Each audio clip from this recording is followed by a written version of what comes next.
Good morning. This is Uche Njoku, and welcome to this episode of the Sneaker Principle Podcast. Today, I want to talk to you about the difficulty of consistency in creating content. So, yes, I'm reaching that wall. It's not a wall yet. It's more like stubbing my toe on the sidewalk. The wall is right there, but I'm on this journey of recording content every day for the next 6 months.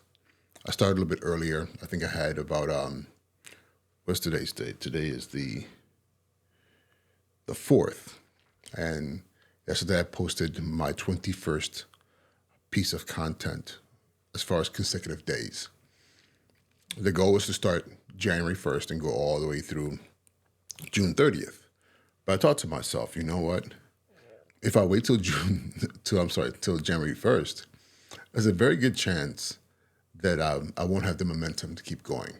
Because I'm coming back to school for winter recess, during which you all know, for those of you in education, those of you specifically in New York City, you know when you come back from New Year's, you're walking into a landmine of just a field of landmines. There's just so many things happening, things you have to take care of, and then just getting kids back to the swing of things is really difficult. We've had our two most horrible attendance days these past 2 days. Not that much worse than the city overall, but not what I like. So we've seen an erosion of our overall attendance by a fraction of percentage. But in education, you know, attendance, especially in New York City with attendance, those fractions mean a lot.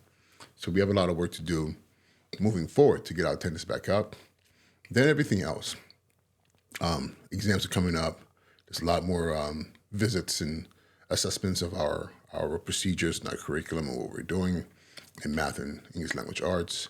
Then we're also talking about Regents exams coming up. And so it's just so much happening.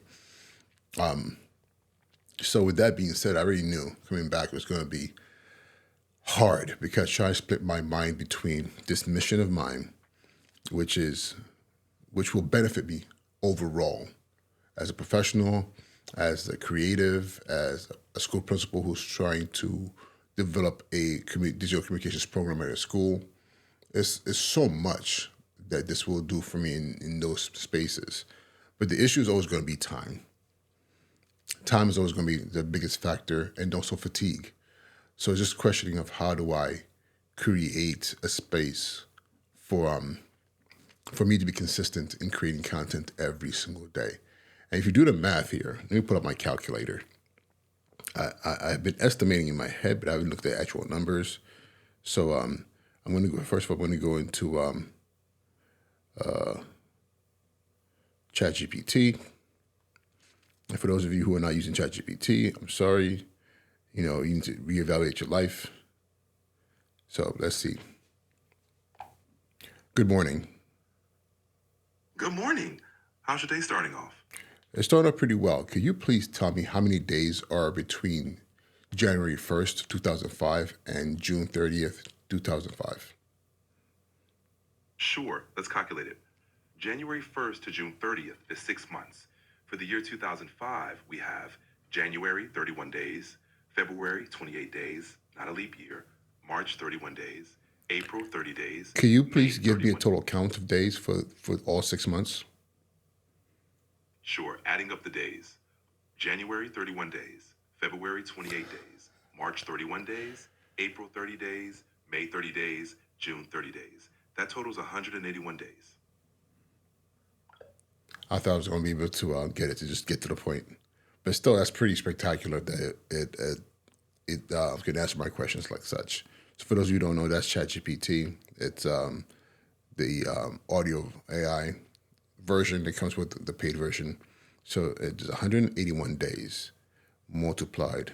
No, so yeah, 181 days. What am I multiplying by? 181 days, which means I will be recording 181 pieces of content. And some of you might be asking, like, how's that possible? Like, what happens if you're sick or things happen? The reality of it is, for those of you who've been thinking, and I know it's a lot of you who've been thinking about doing a podcast, or how do I, connect content creation with what I do as a school leader. And my thing is this: the easy part is having a school podcast. It's not hard at all. It really isn't. People make it so complicated. All you need is a phone and internet connection, and you can have a podcast. You can literally set up your phone, put it against a stack of books, and just have a couple of kids in front of it. You sit there and just record and call it a podcast. You have decent video because your phones, especially if they're anything within the past 5 years, have pretty good video, very good audio. You record it and you upload it and you're done. Now, if you want to get complicated and you want to do like the fancy stuff and have cool mics and all other stuff, and even the cool mics don't even have to be expensive anymore. You can get decent, like very, very good mics for like $20, $30. Like the technology has gotten so much more advanced. So even like what you're seeing here, this mic here is relatively expensive, but I've had this mic since the pandemic. So now we're talking about a mic that's well over 5 years old, and will still be rocking until something happens, maybe burns out or wire breaks, whatever the case, which is probably not going to happen. And this version of this mic, the Shure SM7B, I believe, has been around since the 70s. Like this is the structure has not changed. This is the same mic, legendarily spoken to have been the one used by Michael Jackson in studio to record the album Thriller. So the technology, like this is basic. So now what is out there with mics that have the ability to detect your voice and remove this the hissing sounds and the pops from the way you speak automatically in mic. I mean, those mics are still cheaper than this one right here.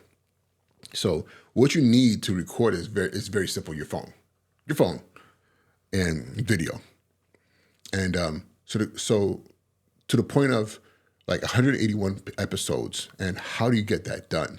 What ifs, all the what ifs. So if I'm not able to stand here in front of the camera and record, I can grab my phone and be anywhere and just say, hey, this is this episode. I'm coming to you from my cell phone, blah, blah, blah, is happening. And just go into my stream of thought, go into my organized topic. And sometimes it is a stream of thought. Like this one right here is purely a stream of thought. But then there's others where I will sit down, use AI, feed it some ideas and some thoughts that I have and come up with something more structured. And I'll have a script and I'll say, okay, these are the things I want to talk about. These are the points I want to hit. And I make my episode. Some episode I feel so confident about. I think this is very important. And I post on LinkedIn. And others I just put on YouTube. I'll put all my things on YouTube and let it just be a library of content. And I don't worry about views and all this stuff. I just put it out there, and I believe that those who are interested in what I have to say will find it. The only thing I gotta get better at is posting in other platforms, like posting on Facebook, and finding ways to post my content to. Not finding ways. I know how to do it. It just requires that I make a little pivot. Facebook, I can literally take my content and put them into my Facebook page and use the same description I use for LinkedIn and put it on Facebook. I have like 50,000 followers on Facebook, and I'm pretty sure a fraction of those people will be interested in what I have to say. A lot of educators in that space. But the key here is, how do I ensure that I have the momentum to push myself beyond a few days? Because I'm telling you what's going to happen. This is my fear. There's going to be those days when I am not feeling it because something happened. I'm upset. Something has frazzled me. Because there are days where, man, the nonsense piles on and you just don't feel like it. And what I'm telling myself is, this has to be like my daily diary. So when some people pull out their diaries, their journals, and they just sit down and write, I just have to turn the camera and speak and then upload it. The only difference is that my diary, you get to see it. And the other thing too is also allowing myself to become more vulnerable over time. Because as we do something like this, what happens is you're you subconsciously and consciously get concerned that people who might be listening to this might start judging you or somebody. And this is the biggest one when you're creating content. Who's going to see this? Do I want my family to see this? Do I want my colleagues to see this? Do I want my children to see this? Do I want any random human being who might walk down the street and be like, that's that guy or that's that lady that I saw online the other day or this morning? That is a major, major, major issue that pops up because you start to ask yourself, you start to question whether or not you are good enough or even if you might get bullied. Yeah, bullied. And bully doesn't necessarily mean somebody's going to come and put their hands on you. It might just be the side eye, the side conversations, or even the in-your-face conversations, the conversations that go like this. Hey, Uche, man, guess what? I came across your video. It was pretty good. Wow, keep it up.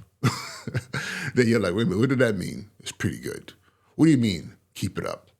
I'll tell you this. I've had my channel for a couple of years now, and I've had those moments where people have made comments, and I didn't record for the next 2, 3, 4, 5, 6 months. Yeah, I've had those moments when, a bad day, and the wife says, all you care about is your damn podcast, and I didn't record for the next 4, 5, 6 months. And I asked myself, what if I had just stayed the course? Because if 6 months, nobody should really do an episode every day, but at the same time, it's not a weird thing to do, because there are people out there who post blogs every day. There are people out there who write journals every day. There are people out there who, post on Instagram every single day. So me saying I'm going to sit here and take 10, 20, 30 minutes, meditative time to just speak is not something that should be like, oh my God, what is that? Especially seeing that I have the setup to do it. I built the setup over a number of years. So at this point in time, this is really plug and play for me. It's turn on stuff and hit record and just go and just speak. And the days that I'm like, I have a very intentional thought that I need to unpack, I spend a few minutes. ChatGPT is becoming my best assistant ever. I just go to it and say, hey, this is what I'm thinking. How can I unpack this? And it gives me ideas. And then it fuels my brain. So now I'm like, oh, snap. Yeah, I could do these key points. But so, the great thing about podcasting or creating content like this, like I'm doing, is very experiential based. It's really based on my life, on the things I've seen, the things I'm curious about, And I'm not the 20-something-year-old guru or life coach. I'm not. I am in my 40s. I've had the experience of a 20-year career. I've had the experience of 30 years of adulthood. When I say, I'm talking about adulthood, like where I'm in the world working, experiencing things, good things, bad things, dealing with people, making friends, losing friends, relationships, parenthood, tragedies, successes, all these different things that all feed into who I am. All these things that feed into the kind of, and I was making a joke yesterday, that feed into the kind of beast that I'm becoming. And I say this because we're all, I don't know if you remember there's the commercial with Kanye West and Kobe. I think the comment was, or the phrase in there at the end was, same animal, but different kind of beast. Yeah, it's like I'm the same animal. I'm still a human being, a man, born in Nigeria, raised in the United States, between Los Angeles and New York. But the beast I'm becoming is different. It's different. You can be a lion, but you could be a beast of a lion, the next level savage. And those experiences, those nuances of my life help to dictate what I say, how I say it, and my confidence in when I say something. And again, this space here, to be able to just speak in front of a mic to people, is a very powerful thing. So I know I have the content within The question is having the emotional fortitude to keep going forward when things might not be happening the way I want them to happen. And I think it's important that I think what I'm doing is very important here because it's going to really test my resolve. Right now, I am day 4 into the year, but in total, I'm at 21. So that's 17 episodes that were done before January 1st. Because the challenge came it was sometime mid-December. I was meeting with a friend of mine, having cigars, and he challenged me. He was like, listen, your consistency's been an issue. Why not just let's go for 6 months straight and see what happens? And he didn't tell me to do every single day. I was the one who said, you know what? I know I can do every single day. If it was just 5 minutes, or even just a minute, say, listen, guys, this is the episode, and this is my mental, emotional dump, or this is how I'm feeling right now. And if it's just like the shortest podcast in the world, like on some biblical type stuff, like, he wept, it is finished. Like, and that's all the words I have to say. Then that's all the words I have to say. But the act of logging on and hitting record and uploading is the most powerful thing. And that is a space in which that I need to master and control and make part of my habit. And so far, I'm at day 21. But, unlike Stephen Covey says, it takes, I think it says something like 18 to 21, whatever days to turn something into a habit. I know it's not a habit yet, not even close. Because even this morning, I was dragging my feet. Saturday morning, I'm just like, I know how to do it, but I did everything else other than do this until I made myself come in this room and turn the camera on. But at the same time, I could have just turned my phone on wherever. I just have to get to the point where not doing it, it's not even an option. It's like not even, it's like, what? What do you mean not doing it? Let me step outside and record this podcast real quick. And, hey, join me in this podcast. Let me get my buddy in here real quick, and we're going to do it on my phone, And the funny thing is I walk around with a portable mic that I can connect into my phone and it's 2 mics. So I can give to somebody else and sit down there and on the phone, go ahead and create a podcast. Or, of course, by myself.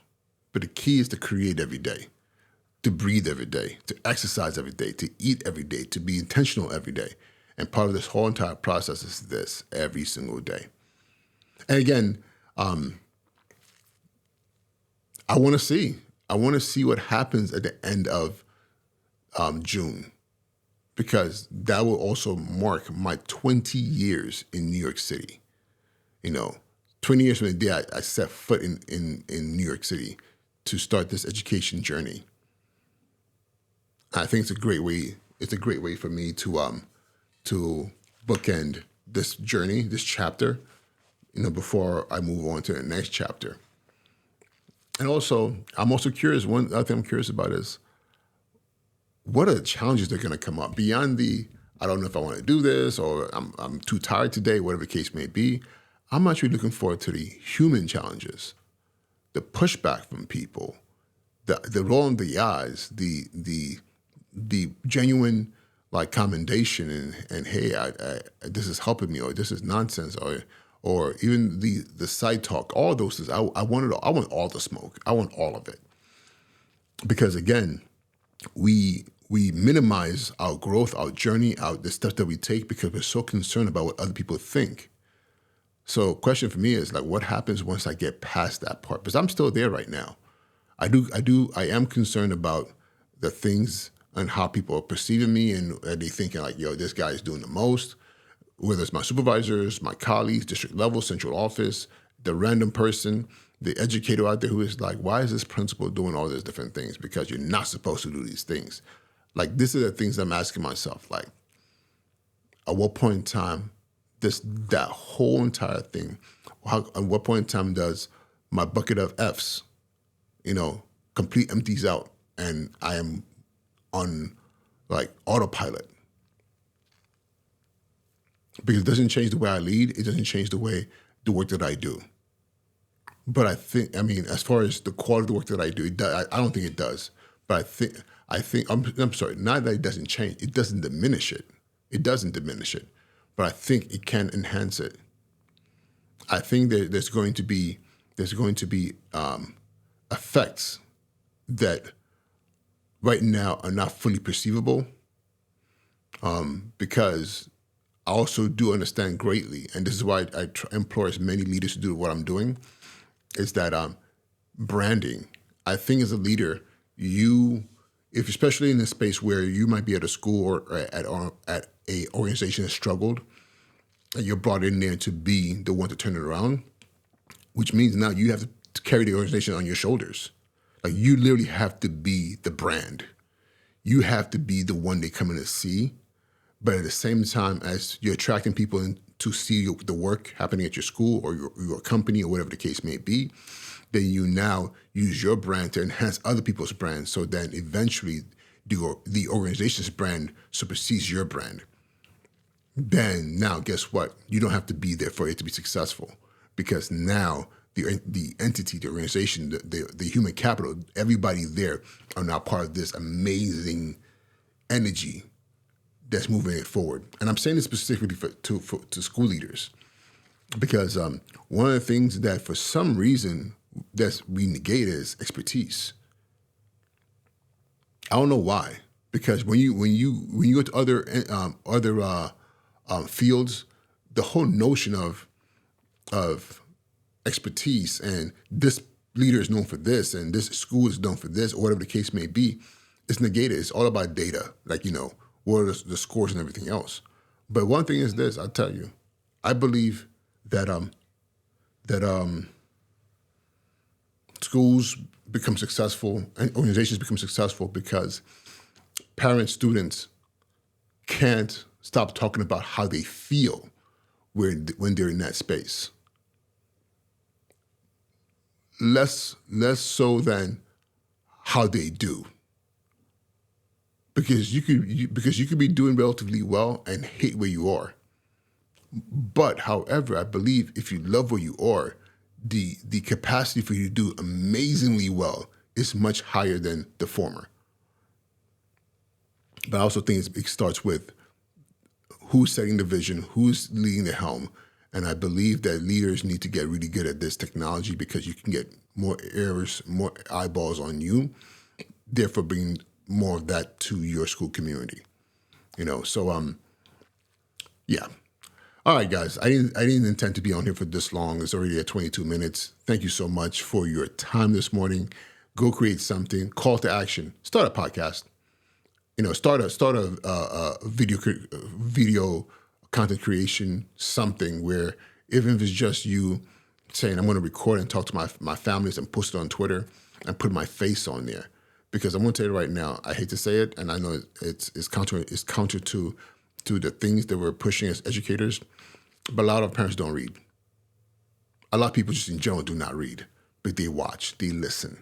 So finding ways to just create content all the time that you're putting out there, whether it's about you personally or it's about your school, what's happening there, these are things that need to happen. This is not even an option anymore.